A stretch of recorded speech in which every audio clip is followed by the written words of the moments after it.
Sadhu, sadhu, sadhu. Namo tassa bhagavato arahato samma sambuddhassa.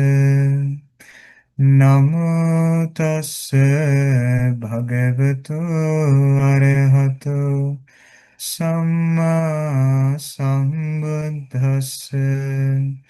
Namo tassa bhagavato arahato samma sambuddhassa. Homage to the Blessed One, the Worthy One, the Supremely Enlightened One. Homage to the Blessed One, the Worthy One, the Supremely Enlightened One.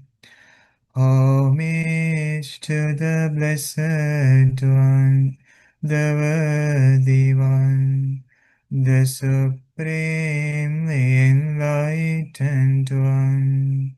Sadhu, sadhu, sadhu. May our homage to my teacher Bhante, Lokusan. Sadhu, sadhu, sadhu.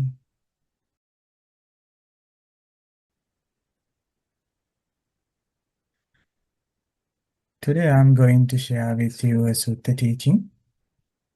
Kind of incident happened among the Buddha and among another person. He was a king, lived in the Buddha's time. Have you heard about King Kosala? Yes, King Kosala. He was the king in the Kosalan country at that time in India, long time ago. And he was someone who lived in the Buddha's time, and he went to the monastery more often to see the Buddha. So this story is also about that incident. It's an incident that happened among the Buddha and this king. The king was in a dialogue about the Buddha, and he was revealing his faith and his confidence that he had to the Buddha. And I thought about teaching this sutta because that it helps us to keep on track with our practice. So normally when we start to meditate, if we doubt and if we become perplexed about that, we ourselves abandon the practice and we might see us somewhere else. We are doing something else because of the doubt. So if we were to have the complete trust on the teacher, on the Buddha, it is definitely sure that it will definitely bring us peace of mind. Now, because of lack of the trust on the teaching, that we cannot move forward because there is nothing to motivate us to move forward, to be enlightened. Now, over the months, we were studying about the mindfulness, and we studying about the different meditations, and we studied about the ways to observe our body so that it develops our concentration. Now we have many things to do, we have many practices to follow, but we see that it is more difficult and harder to practice. It is not because of something wrong in the teachings, because this teaching is being practiced by many people over the years, over the centuries, because it dates back to 2000 years. So many people were there who benefited from the teachings. But because of our own doubting, our own confusion, that it prevents us from reaching to the enlightenment, reaching to the concentration. There's nothing to doubt on our breathing also, because breathing is always going in and going out. There's nothing to doubt about our postures. We have different postures and we have this body. So there's nothing to doubt about the body. The meditation object is always together with us, and we still are kind of a confusion. How can we go? How can we keep on practicing? And who will do this for me? So normally when I talk with the people, I say that this special simile about the horse. So we can take the horse to the water, but we cannot drink for the horse. The horse should think and start to drink the water. So the same way, these teachings should practice by oneself. One should take all the responsibility about oneself and start to meditate. Because in Dhammapada, Buddha say not one's own mother or father would do this to one. One's own parents cannot do this to one. That is to correctly putting oneself on the practice. It cannot be done by a parent or any other relative, Buddha say. But one self should start to do it. Again, Buddha say another person cannot make ourselves pure or impure. It is up to our own hands to make us pure or impure. It's depend on ourselves. So now, when it comes to the practice to move forward, we need a kind of motivation. We need kind of inspiration. Whenever the doubts enter to the mind, when we sit down to observe breathing, our mind asks, are you sure you are doing it rightly? Are you sure that this is the way to meditate? Are you sure that you are breathing? Mind makes so many like imaginations to stop us. In those moments, what we do is that we place all those distractions and we see those things as a hindrance. You know, there is doubt as the hindrance in the meditations. Hindrance means something prevent the mindfulness. So doubt is something prevent the mindfulness. So whenever start to doubt, we set aside and we come back to the breath. We observe the breath. We keep on meditating because we don't need somebody outside to stop us meditating. Our own mind it stops us meditating. So that is the doubt, the hindrance of doubt. So the way to let go this doubt is by coming back again and again to the trust. No, there is nothing to be doubt because Buddha is enlightened.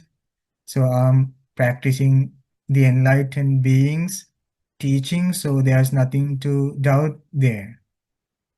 Sometimes people have doubts about the precepts. Let's say something happened. So accidentally, let's say an animal was killed. So then later we judge and we doubt, oh, did I harm that animal? So was it because of my action it was died? Probably that we know for sure that we never had an intention of killing the being. But the mind makes this kind of a doubt over and over again. Oh, is that because of me? You know, there is no trust. We say to ourselves, no, I didn't do that intentionally. It was an accident.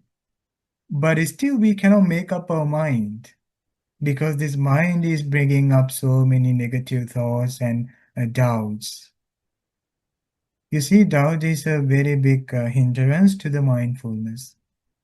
So when somebody gives the meditations, we should not doubt that. What we need is to keep on practicing. The practice will reveal you. It will show you the answers. Okay?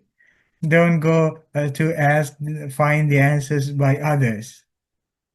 Find the answers by yourself. When the teaching was given, don't go to another teacher and ask, oh, this teacher said me this. Is that correct? From Don't ask from another teacher. Okay, so don't go for verification externally, but find the answers in you. There are answers in you.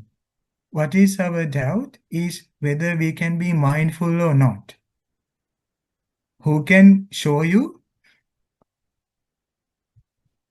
And I can tell you, it will definitely bring you mindfulness, but who can show you? Is yourself. Yes. All we need is the determination, dedication for the practice. Buddha say because of this reason, Buddha say at the end of the Satipaṭṭhāna Sutta, if you were to do this meditation for 7 days, constantly, 7 days, you will be enlightened.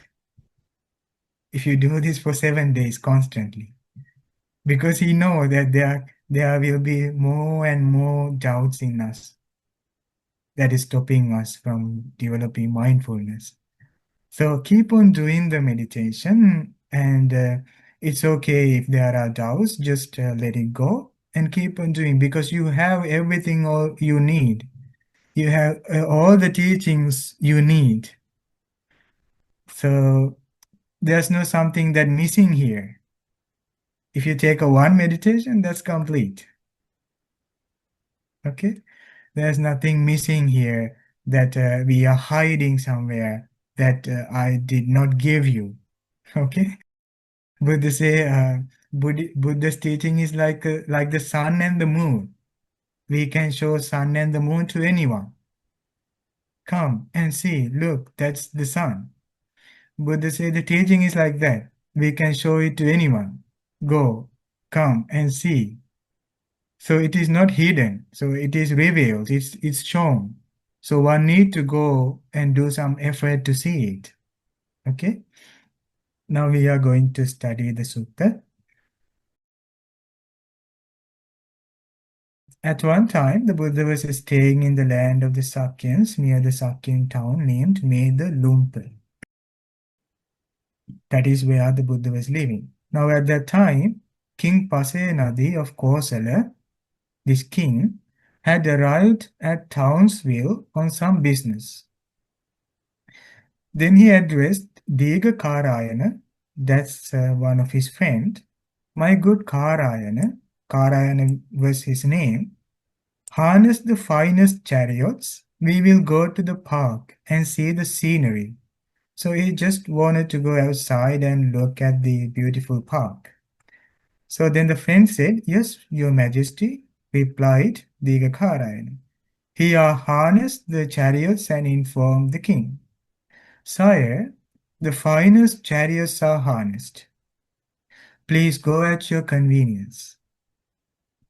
Then King Pasenadi mounted a fine carriage and along with other fine carriages set out in full royal pomp from Townsville, heading for the park grounds. He went by carriage as far as the terrain allowed, then descended and entered the park on foot. As he was going for a walk in the park, he saw roots of trees that were impressive and inspiring, quiet and still, far from madding crowd, remote from human settlements and fit for retreat.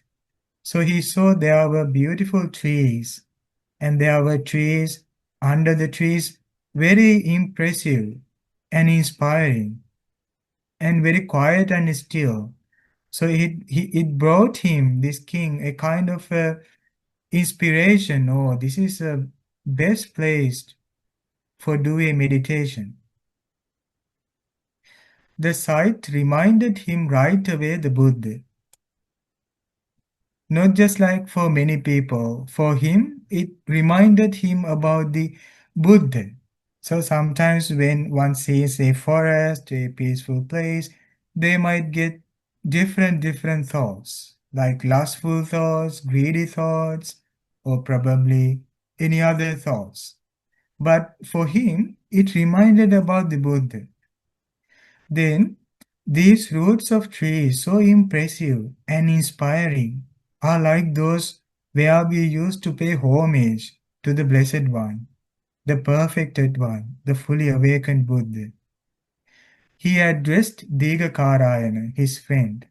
These roots of trees, so impressive and inspiring, are like those where we used to pay homage to the Buddha.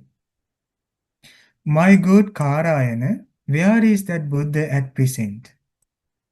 He said, this is so beautiful place. These are the places like we see the Buddha meditating. And we normally pay homage to the Buddha when we see. Then he remembered the Buddha and asked the friend, where is the Buddha now living? Great king, there is Sakyan town named Medalumpa. There is a town named Medalumpa. That's where the Buddha is now staying. Then the king asked, but how far away is that town? Not far, great king. It's 3 leagues. We can get there while it's still light. Then the king said, well then, harness the chariots, and we shall go to see the Buddha. And then he said, yes, your majesty, replied. He harnessed the chariots and informed the king, sire, the finest chariots are harnessed. Please go at your convenience.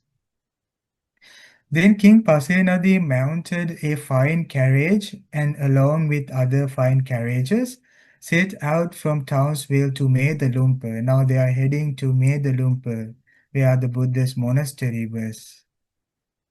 He reached the town while it was still light and headed for the monastery grounds. He went by carriage as far as the terrain allowed, then descended and entered the monastery on foot. At that time, several mendicants means monks, were walking mindfully in the open air. So the monks in that monastery were doing the walking meditation.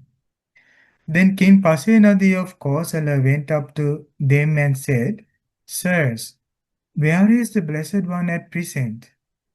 The perfected one, the fully awakened Buddha? For I want to see him. Now he was completely motivated by love and faith and inspiration he had about the Buddha. First he went to the park and he saw the beautiful forest and it reminded him about the Buddha. And then they decided to visit him. Now he still has this urge to see the Buddha, to see the Master. And he asked the Bhantes, where is the Buddha? Where is the Buddha? Great king, that's his dwelling, with the door closed. Bhante said, you see there, that's the Buddha's room. Approach it quietly, without hurrying. Go onto the porch, clear your throat and knock on the door panel. The Buddha will open the door. So it is a way that one approaches to the Buddha's dwelling place. Approach it quietly. Don't go there by shouting or making so much noises. And don't feel like you are hurrying. Go onto the porch slowly, gently, and clear your throat. It's a way of like showing someone is outside, clearing the throat. And knock on the door panel. The Buddha will open the door. The king right away presented his sword and turban to Digakarayana. So he removed the sword and he removed the turban. You know, the turban like the something like the hat. Still today, when someone enters to the monastery, normally they remove the shoes, they remove the hats, and it's a kind of way of paying respect. And the Digakharana thought, now the king seeks privacy. I should wait here. Probably the king is going to have a discussion with the Buddha, so I should wait outside. Then the king approached the Buddha's dwelling, cleared his throat, and knocked on the door panel, and the Buddha opened the door. King Pasenadi entered the dwelling and bowed with his head at the Buddha's feet, caressing them and covering with the kisses, and pronounced his name. That's the devotion this king had towards the Buddha. It's not only this king, but there are many places where the other people came to the Buddha, like the kings and some of the Brahmins and some of the monks, and they show their respect. In India at that time, it was a way that they paid, a gesture that they paid their respect. Especially today, we see sometimes when we see someone, when we meet someone, we do hugs, we give hugs. It's a like kind of a, such a way of paying respect. He was bowing down at Buddha's feet and touching the Buddha's feet and kissing the Buddha's feet and start to pronounce his name. Sir, I am Pasenadi, king of Kosala. I am Pasenadi, king of Kosala. It's really strange to pay such a respect by a king to another person. So he was a king, but he had so much respect from others and he had so much authority. But is still this king thinking about being humble, thinking about being less pride, and he is showing his respect to the Buddha. And then the Buddha asked, but great king, for what reason do you demonstrate such a utmost devotion for this body, conveying your manifest love? So normally in Buddhism and Buddhist teachings, the body does not have a much like emphasis, like much prominence, but the prominence mostly was for the mind. Buddha say that you should train the mind. So in Buddhist teachings, you find about the body as something to be seen as impermanent, something to be seen as unsatisfactory, something to be seen as non-self. But the Buddha say the mind need to be cultivated, mind need to be trained. Then the Buddha asks, why do you want to pay so much devotion to the body, conveying your manifest love? Sir, I infer about the Buddha from the teaching. He didn't say that I have respect only to the Buddha's appearance, but I have seen the Buddha through the teaching. The Blessed One is fully awakened Buddha. The teaching is well explained. The Sangha is practicing well. Those are the three refuge in Buddhism. Buddha as the teacher, the Dhamma is the teaching, and the Sangha is the community of practitioners, lay and monastics. So this king say, I have a infer about the Buddha from the teaching. I have seen the Buddha through the teachings, but still he pay the respect to the Buddha when he see the Buddha. It happens, sir, that I see some ascetics and Brahmins leading the spiritual life only for a limited period. He say, I have seen some other meditators. I have seen some other religious practitioners, other wanderers, that they live their spiritual life only for a very limited period, very short time, maybe for 10, 20, 30, or 40 years. Sometime later, they nicely bathed and anointed with hair and beard dressed. They amused themselves, supplied and provided with five kinds of sensual stimulations. Now, this king say, literally, this means that there are some people who practice a spiritual life, but only for short period. Right after that, they disrobe or perhaps they abandon their spiritual life and they go back to the sensual pleasures that they abandoned, that they detached, and again they start to enjoy the sense pleasures and live with the sense pleasures for the rest of the life.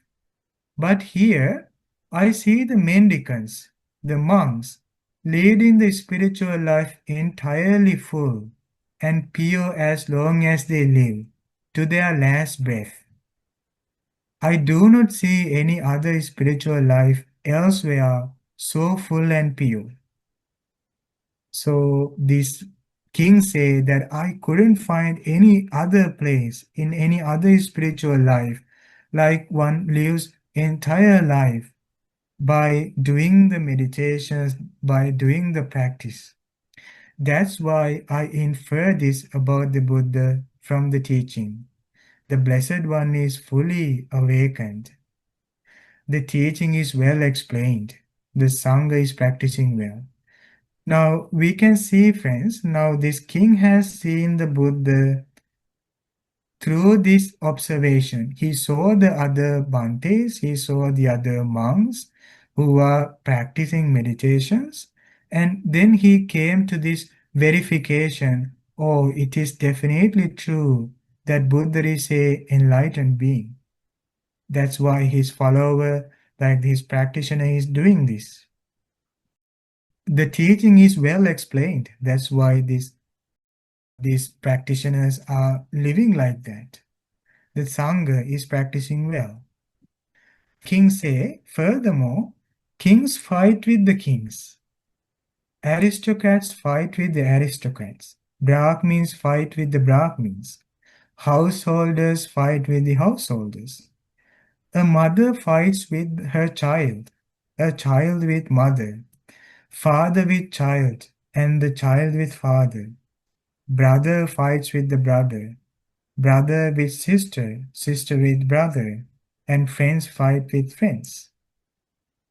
But here I see the mendicants living in harmony, appreciating each other without dispute, blending like milk and water, and regarding each other with kindly eyes. I don't see any other assembly elsewhere so harmonious. So I infer this about the Buddha from the teaching. The Buddha is fully awakened. The teaching is well explained. The Sangha is practicing well. Furthermore, I have walked and wandered from monastery to monastery, from park to park. There I have seen some ascetics and Brahmins who are thin, haggard, pale, and weeny. Hardly a captivating sight for people, you would think. So this king was wandering into other monasteries who are in other sects, in other trainings, and I see them very thin, very veiny, very pale in color. Hardly a captivating sight for people, you would think. Some people don't wish to see such ascetics and Brahmins. It occurred to me clearly these venerables lead the spiritual life dissatisfied, or they are hiding some bad deed they have done. That's why they are thin, haggard, pale, and veiny. Hardly a captivating sight for people, you would think. I went up to them and said, Venerables, why are you so thin? They say, we have jaundice, great king. It means commentary glosses, kula rogo, family sickness. So they say we have such a illness. King say, but here I see mendicants always smiling, joyful, obviously happy, with cheerful faces, living relaxed, unruffled, surviving on charity, their hearts free as a wild deer. It occurred to me clearly these venerables have realized a higher distinction in the Buddha's instructions than they had before. That's why these venerables are always smiling, joyful, obviously happy, with cheerful faces, living relaxed, unruffled, surviving on charity, their hearts free as wild deer. So I infer this about the Buddha from the teaching. The Blessed One is fully awakened Buddha. Teaching is well explained. The Sangha is practicing well. So you see these observations for this king brings too much inspiration, and he rejoices in the teacher and the teachings and the community. He thinks, oh, these things are visible in this practice. That is surely because that Buddha is enlightened. So he uses these special incidents while he was seeing to inspire himself, to inspire him to the practice. Furthermore, as an anointed aristocrat king, I am able to execute, fine, or banish those who are guilty. Yet when I'm sitting in court, they interrupt me. So while the king was going to execute, fine, or banish those who are guilty, yet when I'm sitting in the court, they interrupt me. Those that people interrupt me, and I can't get them to stop interrupting me and waiting until I have finished speaking. But here I have seen the mendicants. While the Buddha is teaching an assembly of many hundreds, there is no sound of his disciples coughing or clearing their throats. Even while that this king is going to speak in the court, the people they are interrupting the king. Then the king say, while I'm seeing the assembly when the Buddha is teaching, I don't hear anyone even coughing, clearing their throat.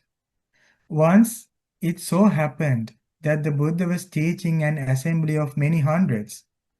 Then one of his disciples cleared their throat, and one of their spiritual companions nudged them with their knee to indicate, "Hush, Venerable, don't make a sound. Our teacher, the Blessed One, is teaching." It occurred to me, O Lord, how incredible, how amazing, how an assembly can be so well trained, without rod or without sword. So these practitioners are listening to the teachings of the Buddha when Buddha was delivering it, but no one was making any distracted noise. So this king thought, it is amazing without a sword, without a rod. How do they so much well trained? I don't see any other assembly elsewhere so well trained. So the king said. So I infer this about the Buddha from the teaching. That is because the Buddha is enlightened. That's because the teaching is well explained. That's because the mendicants, Sangha, is practicing well. Furthermore, I have seen some clever aristocrats who are subtle, accomplished in the doctrines of others. Hair splitters, which means they are doing so much debates through the logics. You would think they live to demolish convictions with their intellect.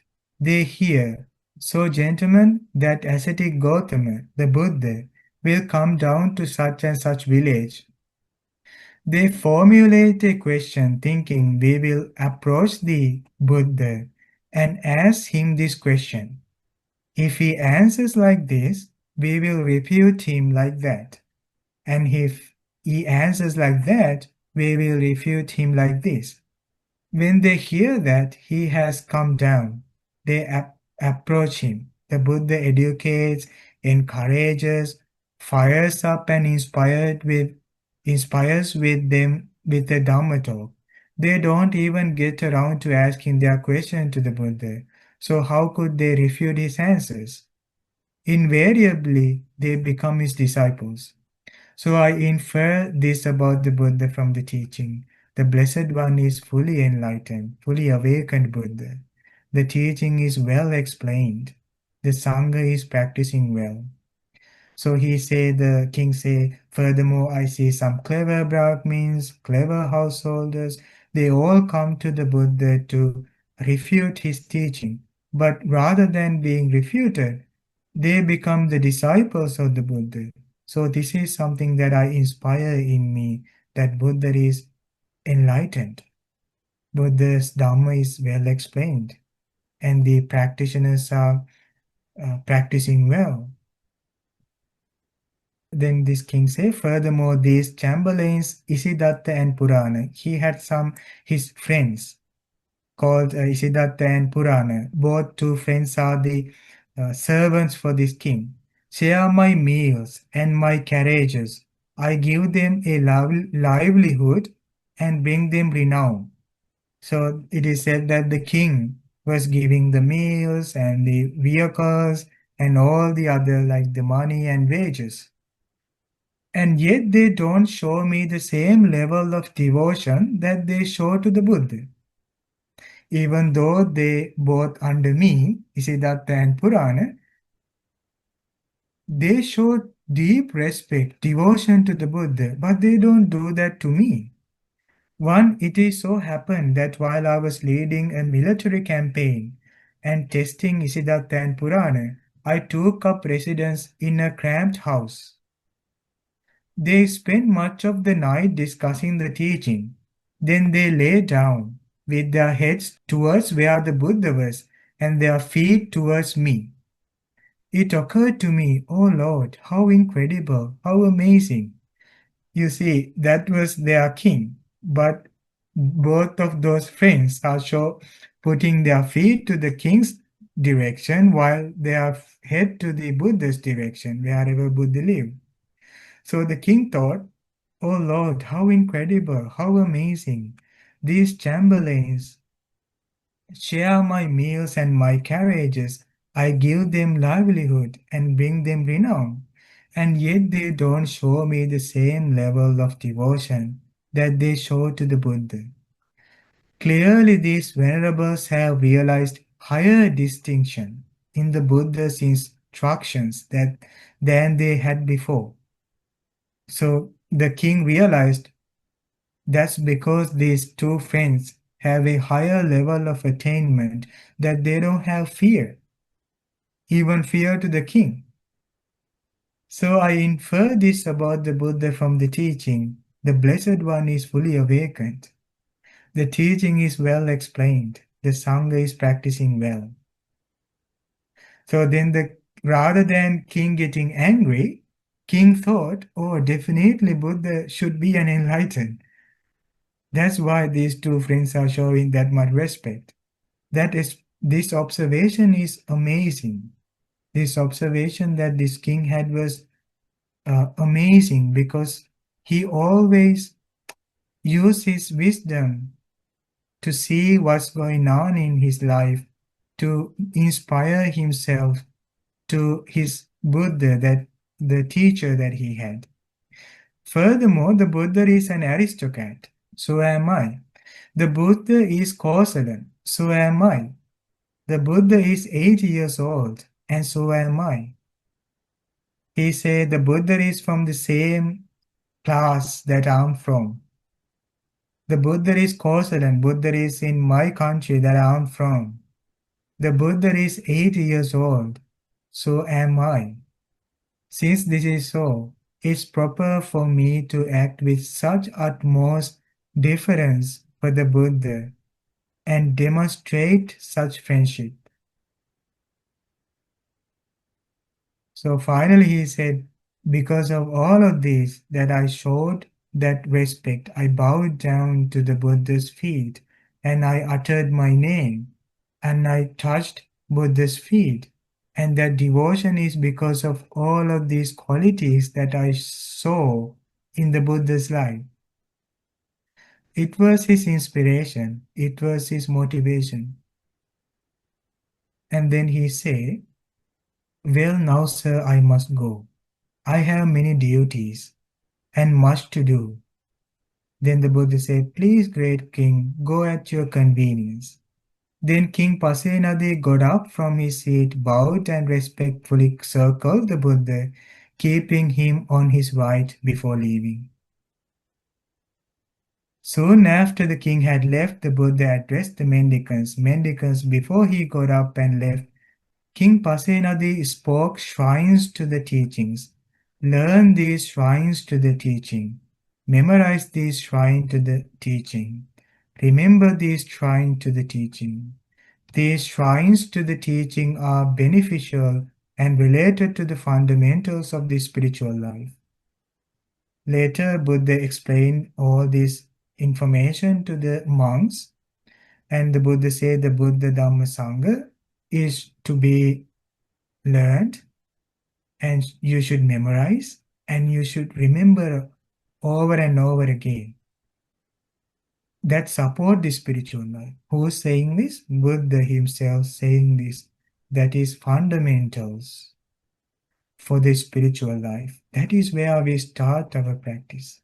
For such a one who had such a faith, such a confidence and trust, if the Buddha were to give a teaching, let's say the breathing meditation, that person won't make any negative thoughts, any doubts, any perplexities.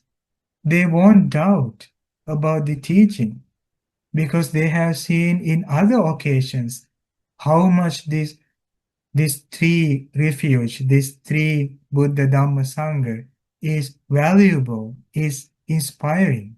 So that puts them to a straight practice up until that they go to the enlightenment. That is what the Buddha said. Satisfied, the mendicants approved what the Buddha said. Sadhu, sadhu, sadhu. So when it comes to our other practices, like let's say the generosity, giving and sharing, observing precepts, and doing chantings, all of these are supporting our spiritual life. Those are supporting our progress. Those things are included in the practice. So this is for the abandoning the doubt. Okay, so there can be many moments that we can inspire ourselves. Then that inspiration will help us to meditate more easily. Okay. Okay, friends. I hope this helped my friends. So I think you will remember about these shrines. How many shrines were there? Dhamma Chaitya, Buddha Dhamma Sangha, Buddha Dhamma Sangha, to be memorized, to be remembered, and to be learned. Okay, friends?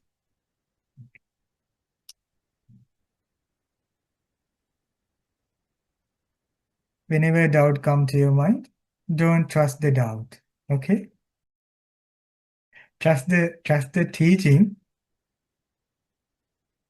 and don't trust it fully until that you see it for you. But just trust that teaching is correct. All I need is my dedication, and I will keep on doing. Then it will show me. There is no any mentioning that in the suttas that King Pasenadi was a stream enterer or that he became an stream enterer. But you see how much devotion he had even before a stream entered. So let alone the enlightened beings. So these teachings help me to be more and more humble. Yeah. The biggest problem is from our own ego. So the ego stops us. One day I asked, there was There was a teacher, two teachers, and I asked for the students, what do you think? What is the most difficult thing for you to do, for you to teach when you teach the students?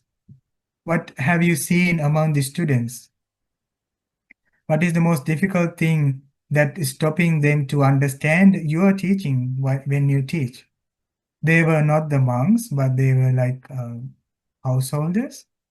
And those teachers said that's ego.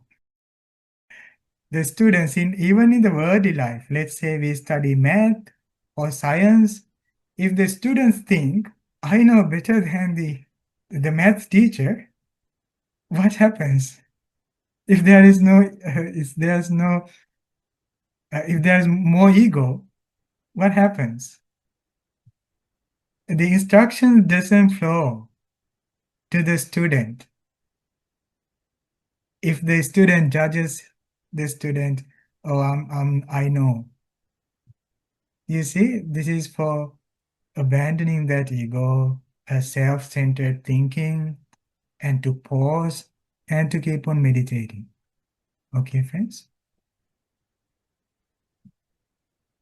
So may every one of us has the great opportunity to practice this Dhamma and to practice mindfulness and to concentrate our mind. And finally, may we all have the great opportunity to attain the perfect bliss of our mind. Sadhu, sadhu, sadhu. Okay. Thank you so much for joining with me. May you be well and happy.